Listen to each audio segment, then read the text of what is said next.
तो चलिए नेक्स्ट प्रश्न को देखते हैं जो बहुत ज़्यादा इंपॉर्टेंट है, क्योंकि आप लोग को 7 नंबर के अकेले ही आता है। तो आप लोग को इस पे कम से कम 3 से लेकर के 5 पृष्ठ, इससे कम नहीं, 3 से लेकर के 5 पृष्ठ तक इसको लिखिएगा अच्छा से। और ये क्या है, तो ये निबंध लिखना है आप लोगों को। तो इसमें 4 ऑप्शन रहता है, जिसमें से जो आप लोग को आएगा उसको अच्छा से लिखिएगा। जैसे पर्यावरण संरक्षण के उपाय पर, या आतंकवाद कारण एवं निवारण, जनसंख्या लाभ हानि, नारी शक्तिकरण, सशक्तिकरण, जो आप लोग को आएगा उस पर अच्छा से आप लोग लिखिएगा। तो चलिए हम फर्स्ट वाले को बताते हैं, पर्यावरण संरक्षण के उपाय। कोशिश कीजिएगा, ध्यान दीजिएगा, 3 से 5 पृष्ठ, इसके अंदर नहीं, इससे कम नहीं, इससे ज़्यादा हो जाए, क्योंकि आप लोग को अकेले 7 नंबर पाना है। तो इसका जो ट्रिक होगा वही हम आप लोग को बताएंगे, और आप लोग को उसे फॉलो करके, हमारे रूल को फॉलो करके आप लोग को लिखना है और 7 नंबर चुराना है। तो आगे बढ़ने से पहले आप सभी लोग हमारे इस चैनल को जरूर जल्द से जल्द सब्सक्राइब पहले जल्दी कीजिए, फिर आगे बढ़ते हैं। तो प्रश्न संख्या 9 निबंध को देखा जाएगा। जो आप लोग को ट्रिक बताने जा रहे हैं आप लोग अच्छा से देखिएगा, वीडियो को स्किप जरा सा भी मत कीजिएगा। और कुछ इसमें याद करने के लिए बोलेंगे, बहुत ज़्यादा इंपॉर्टेंट रहेगा, वो आप लोग धैर्य बना करके उसको याद कर लीजिएगा। उसके बाद से बनाने की कोशिश कीजिएगा, ट्रिक सीख लीजिए, उसके बाद से बना करके लिख करके और 7 नंबर आप लोग चुरा लीजिएगा। तो पर्यावरण संरक्षण के उपाय, सबसे पहले आप लोग एक रूपरेखा लिखिएगा साइड में, ब्लैक पेन से मोटा में रूपरेखा, और उसके बाद से आप लोग को हेडिंग बनाना है, कम से कम 5-6 हेडिंग। तो इसमें आप लोग याद कीजिएगा फर्स्ट को और 5 को। फर्स्ट में प्रस्तावना होता है जो किसी भी निबंध में होता है, और 5 में उपसंहार होता है जो किसी भी निबंध में होता है। प्रस्तावना यानी इसका कुछ वार्निंग दिया जाएगा, शुरू में बताया जाएगा इसके बारे में। उपसंहार यानी कैसे खत्म किया जाए उसके बारे में, यानी निष्कर्ष होता है।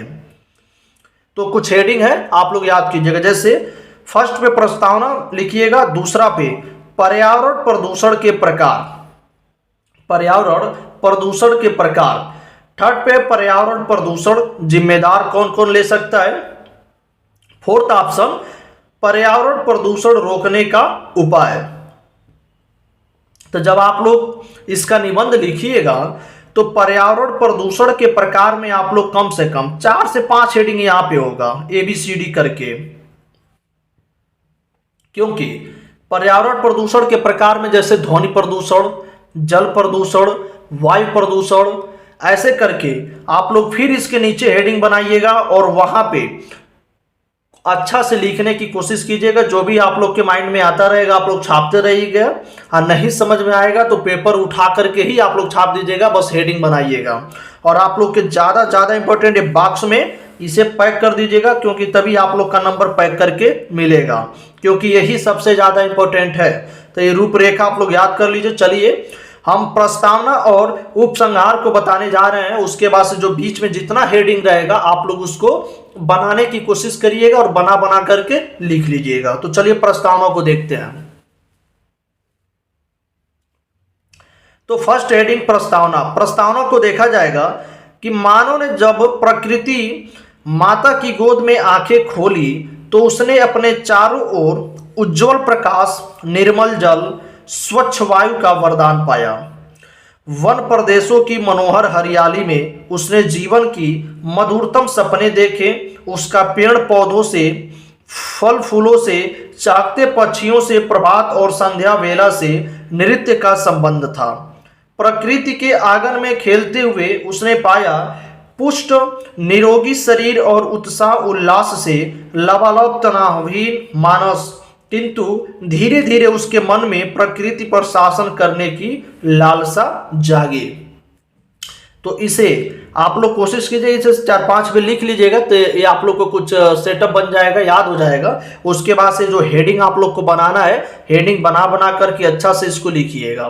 तो आप लोग का प्रस्तावना हो गया। उपसंहार बता देते हैं लास्ट में कैसे लिखना है, जिससे आप लोग को एग्जामिनर नंबर पूरा में पूरा दे।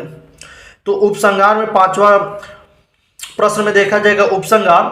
तो इसको देखते हैं कि पर्यावरण का प्रदूषण एक अदृश्य दानव की भांति मनुष्य समाज को निगल रहा है, क्योंकि पर्यावरण बहुत ज़्यादा नुकसानदायक होता है। यह एक विश्वव्यापी संकट है। यदि इस पर समय रहते नियंत्रण नहीं किया गया तो आदमी शुद्ध जल, वायु, भोजन और शांत वातावरण नहीं पाएगा।